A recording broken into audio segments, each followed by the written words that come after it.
For over 4 decades, Barrie Schwortz has lived with a secret that has tested his faith, challenged his scientific training, and forced him to reconsider everything he thought he knew about history, religion, and the limits of human understanding. In 1978, Schwortz was a 32-year-old professional photographer when he was recruited to join the Shroud of Turin research project, the first and only time scientists were granted unrestricted access to examine the controversial relic that millions believe wrapped the body of Jesus Christ.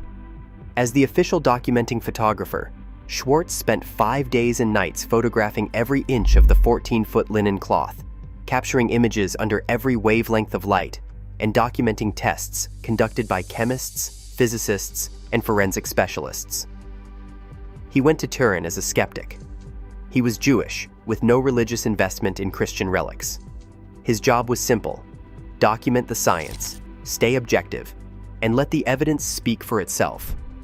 But what he witnessed during those 5 days, and what he has discovered in the decades since through continued research, has transformed him from skeptic to one of the Shroud's most credible defenders. Not because of faith, not because of belief, but because of evidence that refuses to fit into any conventional explanation. And now, in 2024, at age 78, Schwortz has revealed the most shocking discovery yet. New DNA analysis of biological material from the Shroud shows genetic sequences that do not match any known human population. DNA that suggests the cloth contacted blood from someone whose genetic ancestry does not fit standard human migration patterns. DNA that raises questions science is not prepared to answer, Schwortz said in a recent interview, his voice heavy with the weight of decades carrying this knowledge. For 46 years, I have documented the evidence and let others draw conclusions. But this new DNA analysis, it changes everything. What we found does not just challenge the forgery theories. It challenges our understanding of human history itself. I went to Turin as a skeptic. I am still a skeptic in many ways, but I can no longer deny what the evidence shows. And what it shows is impossible. Scientifically, medically, historically impossible. Yet it is real. This is Barrie Schwortz's story. The journey from skeptical photographer to reluctant believer. The evidence that changed his mind.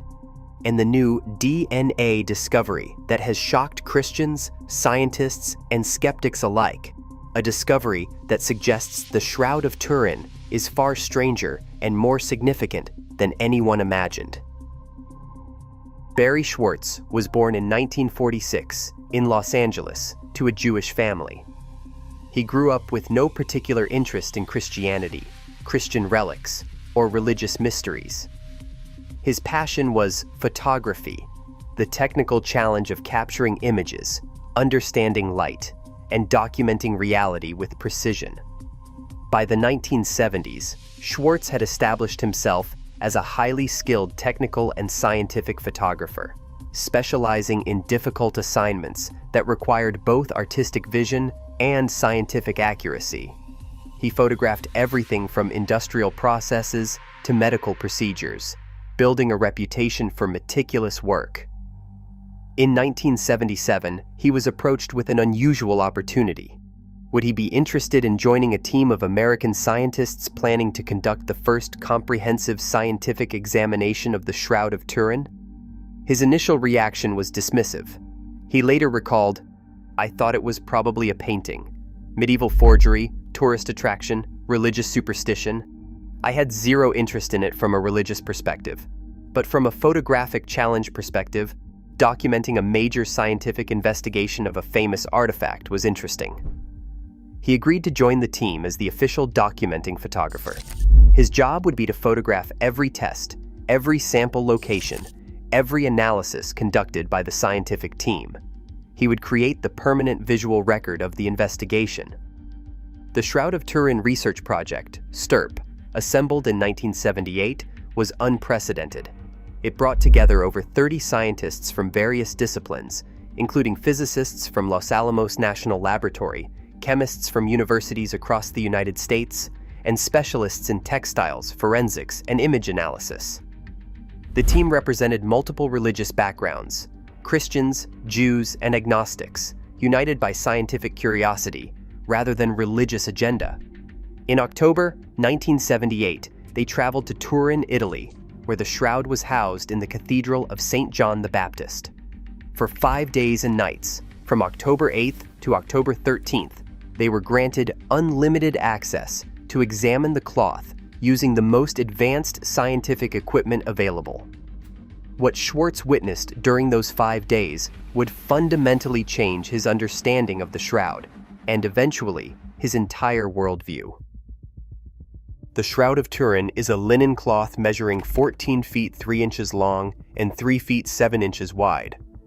It bears a faint sepia-toned image of a man's body, front and back views, as if the cloth had been draped lengthwise over a corpse with the head at the center point. But as Schwortz began photographing the cloth in detail, he noticed things that did not match his assumption of a medieval painting. Schwortz explained that the image was not painted on the surface. When you photograph something painted, you see brushstrokes, pigment layers, variations in thickness. The shroud image had none of that. Under magnification, the image appeared to be formed by discoloration of the topmost fibers, the outermost surface of individual linen threads, with no penetration into the cloth. The depth of the image was extraordinarily shallow, affecting only the outermost 200 to 600 nanometers of the fiber surface. No known painting or dyeing technique creates images this superficial. Paint, dye, or stain penetrates deeper into fabric through capillary action. Yet the shroud image appeared to affect only the very top layer of the topmost fibers, with the interior fibers and the cloth's reverse side showing no discoloration. More striking was what Schwortz discovered when he photographed the shroud under different wavelengths of light. Under ultraviolet illumination, old linen typically fluoresces. It glows slightly due to the breakdown of lignin and other organic compounds over time. The shroud's background linen did fluoresce as expected, but the image areas, the parts showing the body figure, did not fluoresce. They appeared darker under ultraviolet light, as if the chemistry of those fibers had been altered in a way that prevented normal fluorescence. This suggested the image represented chemical changes to the cloth itself, oxidation or degradation of the cellulose fibers. But what could cause oxidation in such a precise, controlled pattern, and how could it create an image with the resolution and detail being observed? Then, there was the photographic negative property. When Schwortz photographed the shroud and examined the negatives in his darkroom, the body figure appeared as a positive, reversed from negative to positive, creating a strikingly clear and detailed image of a man's face and body. This meant the shroud image itself was somehow already a negative. Areas that should be light, raised features like the nose and forehead, appeared dark on the cloth. Areas that should be dark, recessed features like the eye sockets, appeared light. Photography was invented in the 1820s, long after the 1300s. If this were a medieval forgery created in the 1300s, as the 1988 carbon dating suggested, how did a medieval forger create an image that only makes visual sense when photographically reversed using technology that would not be invented for 500 years? But the most shocking discovery came from analysis Schwortz helped document: the three-dimensional information encoded in the image. In 1976, researchers had used a VP8 image analyzer, a device developed for NASA that converts image intensity into three-dimensional relief, on photographs of the shroud. The result was extraordinary. The image converted into a coherent three-dimensional representation of a human body, as if image intensity correlated directly with the distance between the cloth and the body surface. Schwortz witnessed similar analysis during the 1978 examination. Areas of the body closest to the cloth, like the tip of the nose or the tops of the cheekbones, appeared darker in the image. Areas farther from the cloth, like the sides of the face or the spaces between fingers, appeared lighter. This created what scientists call distance mapping, three-dimensional information encoded in a two-dimensional image. Schwortz explained that paintings do not do this. When you put a photograph of a painting through three-dimensional analysis, you get distorted nonsense, because painters encode light and shadow as they appear visually, not as actual distance measurements. But the Shroud image contains genuine spatial information, as if whatever created it operated based on proximity to the body, rather than on visual light patterns. All of these characteristics, the superficial image depth, the lack of pigments, the negative property, the UV fluorescence differences, and the three-dimensional information, created a profile that did not match any known artistic technique from any era. Schwortz said that he went to Turin thinking he would photograph scientists debunking a medieval fake. Instead, he photographed evidence that the Shroud is genuinely anomalous. He was not asserting miracles, and he was not making religious conclusions. Scientifically, he found it anomalous in ways that could not be easily explained. The 1978 STURP investigation concluded with a carefully worded statement. We can conclude for now that the Shroud image is that of a real human form of a scourged, crucified man. It is not the product of an artist. The bloodstains are composed of hemoglobin, and they also give a positive test for serum albumin. But they stopped short of declaring it authentic or explaining how the image was formed. The data suggested it was not a painting, but could not definitively prove what it was or when it was created. For Schwortz, this began a 46-year journey of continued investigation. In 1988, a decade after the STURP examination, the Vatican authorized radiocarbon dating of the Shroud. Samples were taken from a corner of the cloth and sent to 3 independent laboratories: Oxford University, the University of Arizona, and the Swiss Federal Institute of Technology in Zurich. All 3 labs dated the linen to between 1260 and 1390 AD, firmly medieval, centuries after the time of Christ. The announcement was trumpeted as definitive proof the Shroud was a medieval forgery. Schwortz, along with other STURP members, was devastated. The dating seemed to contradict everything they had found about the image's unusual properties. But as Schwortz examined the dating methodology and results more carefully, questions emerged that have never been satisfactorily answered.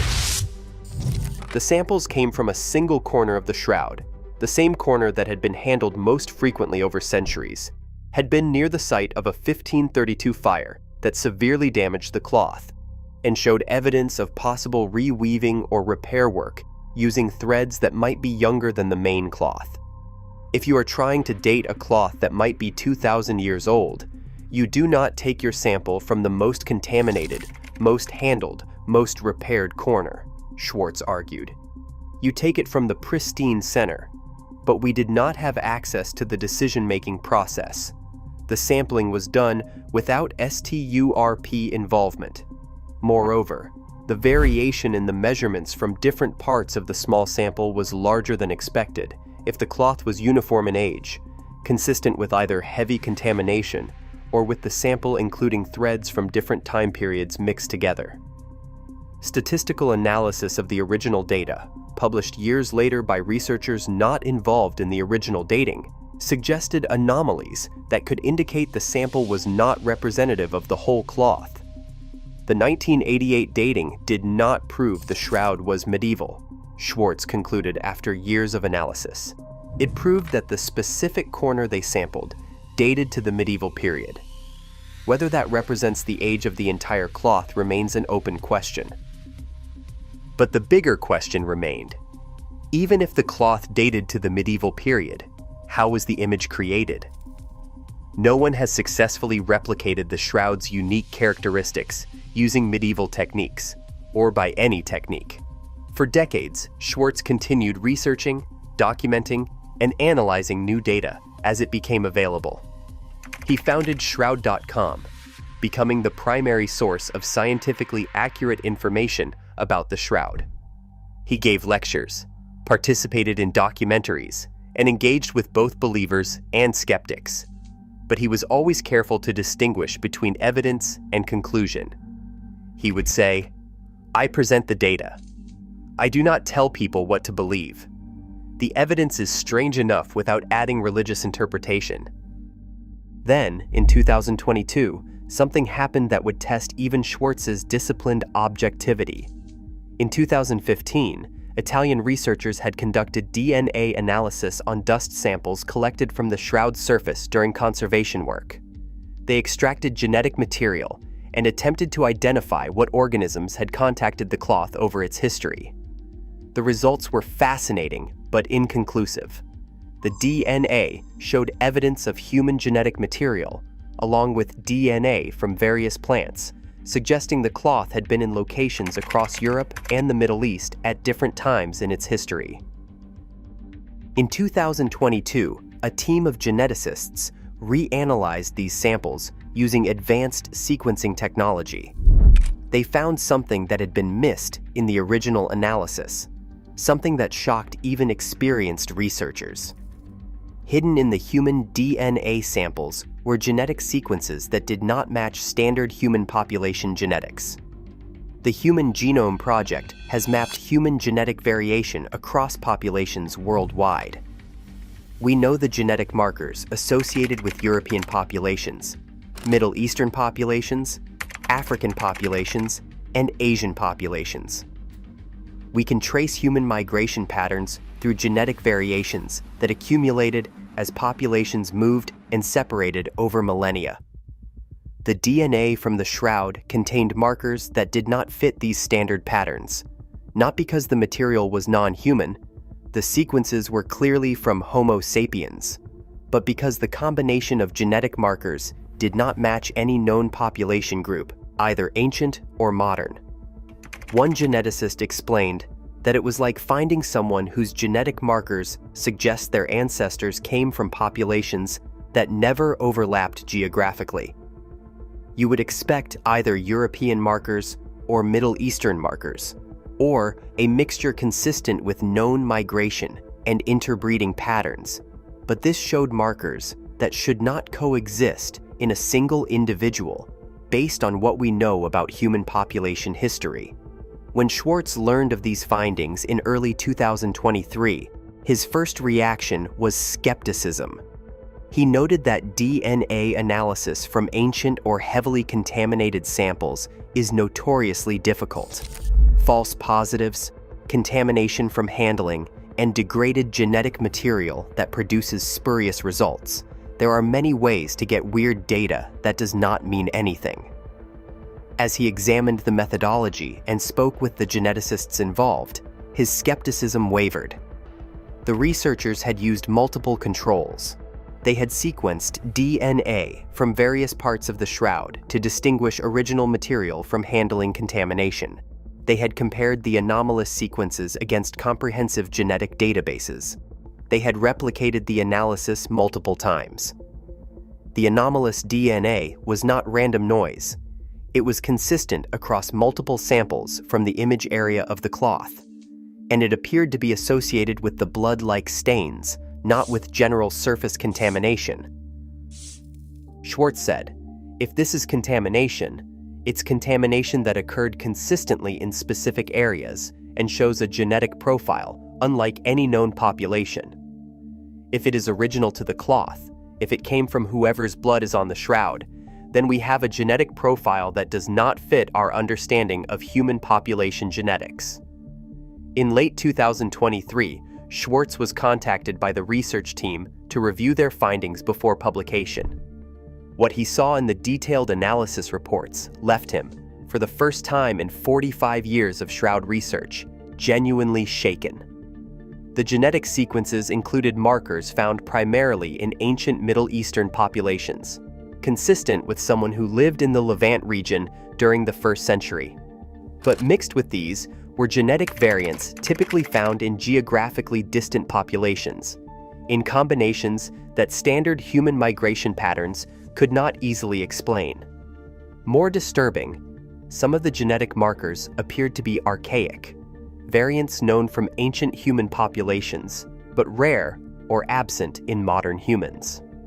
These were not Neanderthal or Denisovan sequences, but they were variants that had largely disappeared from the human gene pool thousands of years ago.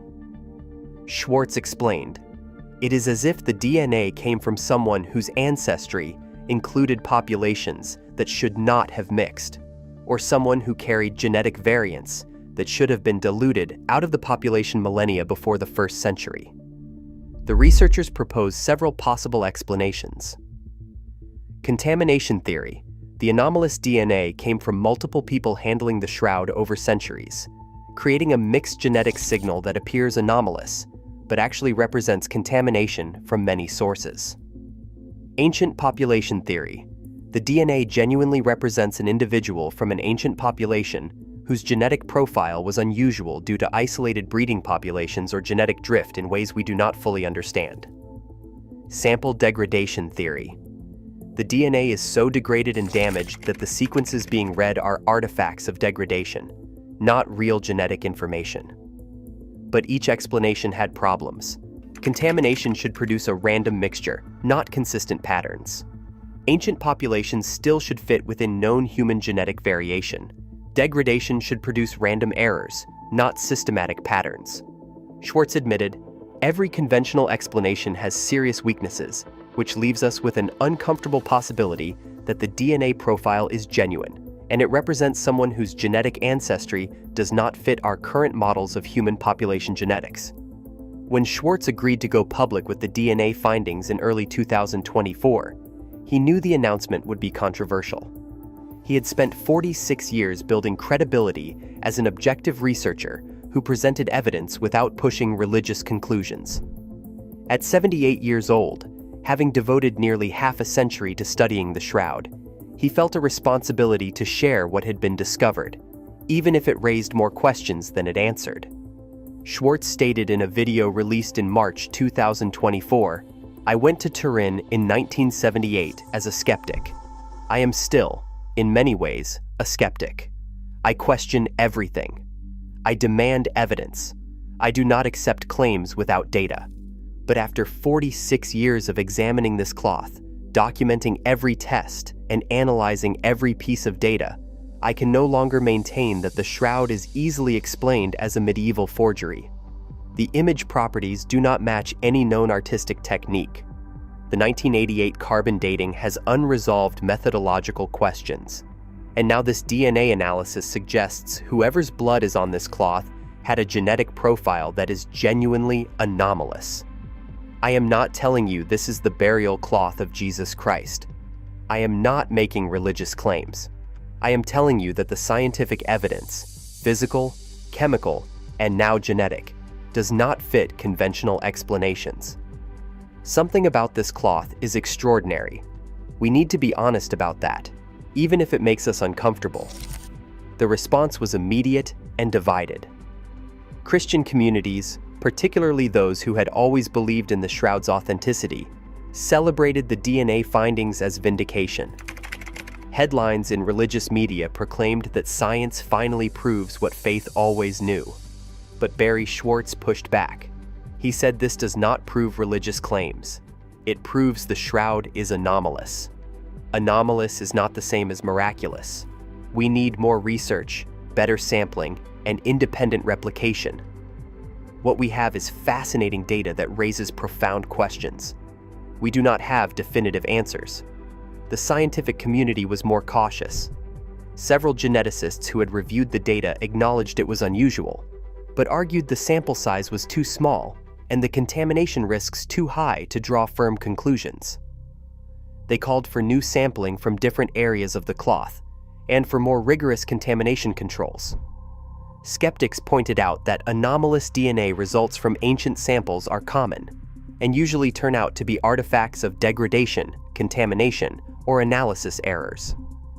They argued that without independent verification, the findings should be treated as preliminary at best. But nobody could explain away all of the shroud's characteristics. The image properties remained unexplained. The formation mechanism remained unknown. The DNA added another layer of mystery. One historian noted that the shroud has been studied more intensively than almost any archaeological artifact. After all that study, we still cannot definitively say what it is, when it was made, or how the image was created. That alone is remarkable. At 78, Barrie Schwortz finds himself in an unexpected position, a Jewish photographer who has become one of the world's foremost authorities on Christianity's most controversial relic. He says he never intended to spend his life on this.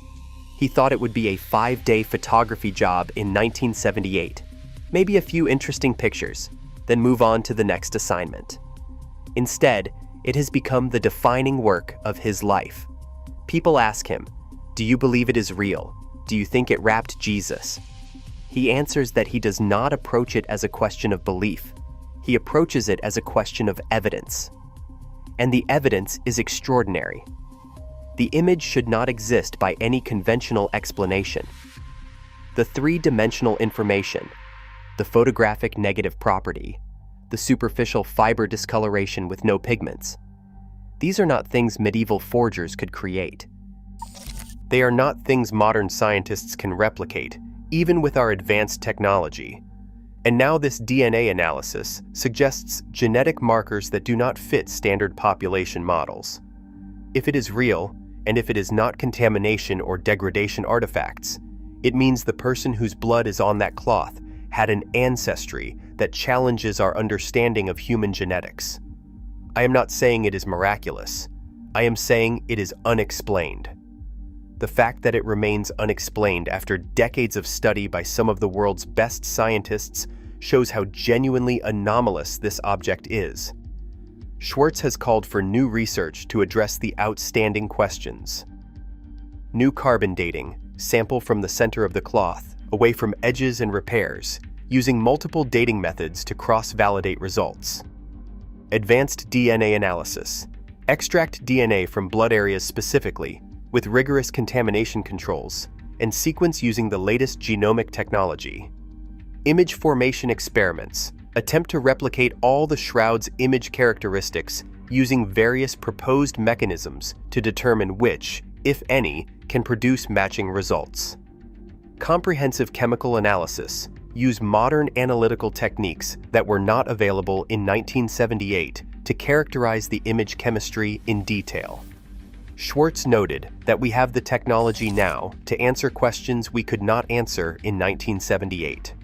But it requires access to the shroud, which the custodians in Turin control, and it requires funding, which is difficult for research on controversial religious artifacts. The questions are too important to leave unanswered. Whether you are religious or not, whether you believe the shroud is authentic or not, an artifact that has these characteristics deserves serious scientific investigation. The implications of the new DNA findings extend far beyond the shroud itself.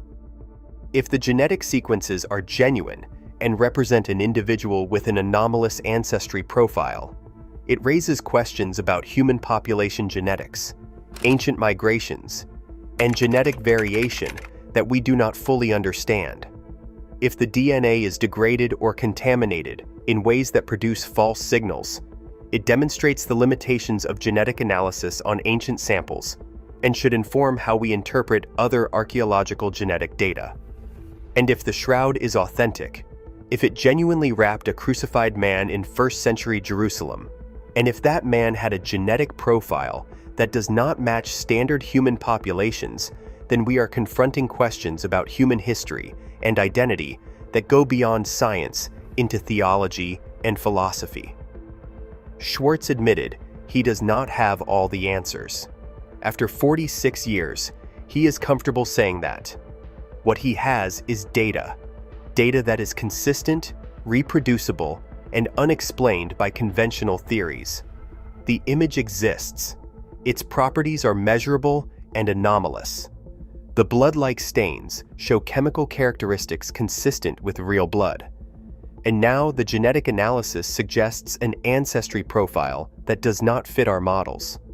Whether that means it is the burial cloth of Jesus Christ, he cannot say. He is a photographer, not a theologian. But dismissing the shroud as an obvious medieval forgery is no longer scientifically defensible. The evidence does not support that conclusion. Something about this cloth is extraordinary. Christians, skeptics, and scientists all need to grapple with that reality. Barrie Schwortz's journey from skeptical photographer to passionate researcher demonstrates how evidence can change minds when examined with genuine scientific rigor. He did not approach the shroud looking for proof of religious claims. He approached it as a photography assignment and was confronted with evidence that refused to fit conventional explanations. The new DNA findings showing genetic markers that do not match standard human population profiles represent the latest chapter in a mystery that has persisted for centuries despite intensive scientific investigation. Are the genetic sequences genuine, representing someone with truly anomalous ancestry? Or are they artifacts of contamination, degradation, or analytical error? The debate continues, and definitive answers require more research. But what is undeniable is that the Shroud of Turin remains one of the most studied, most debated, and most genuinely mysterious artifacts in human history. And Barrie Schwortz, a Jewish photographer who never intended to spend his life on a Christian relic, has become the most credible voice documenting that mystery. Barrie Schwortz said he is 78 years old. He said he does not know how many more years he has to work on this, but he will spend whatever time he has left pursuing the truth about this cloth. Not to prove religious claims, not to attack religious beliefs, but simply to understand what we are looking at. Because after 46 years of study, one thing is absolutely clear: we do not understand it yet. The shroud keeps surprising us. The image properties surprised investigators in 1978. The carbon dating surprised the community in 1988. And now this DNA analysis is surprising us again. Maybe that is what the shroud does. It challenges our assumptions. It refuses to fit into neat categories of authentic or forgery. It forces us to admit that some mysteries do not have simple answers. What we found in the new DNA analysis shocked many Christians because it does not prove what they expected it to prove. It does not definitively confirm the shroud is authentic. Instead, it adds another layer of strangeness to an already strange artifact. But maybe that is the point. Maybe the real lesson of the shroud is humility. Scientific humility. Theological humility. The willingness to say, "I do not know," when the evidence does not give clear answers. Schwortz said he does not know if the shroud wrapped Jesus Christ. But he knows it is an extraordinary object that deserves serious study. And he knows that after nearly half a century of investigation, we still have more questions than answers. That is what the new DNA revealed. Not certainty, not proof, but more mystery, more questions. More evidence that this simple piece of linen is anything but simple. And for Barrie Schwortz, that is enough to keep investigating even after 46 years, even at 78 years old, even knowing he may never see all the questions answered in his lifetime. Because some mysteries are worth pursuing simply because they are mysteries. And the Shroud of Turin, whatever its true origin and age, is certainly that.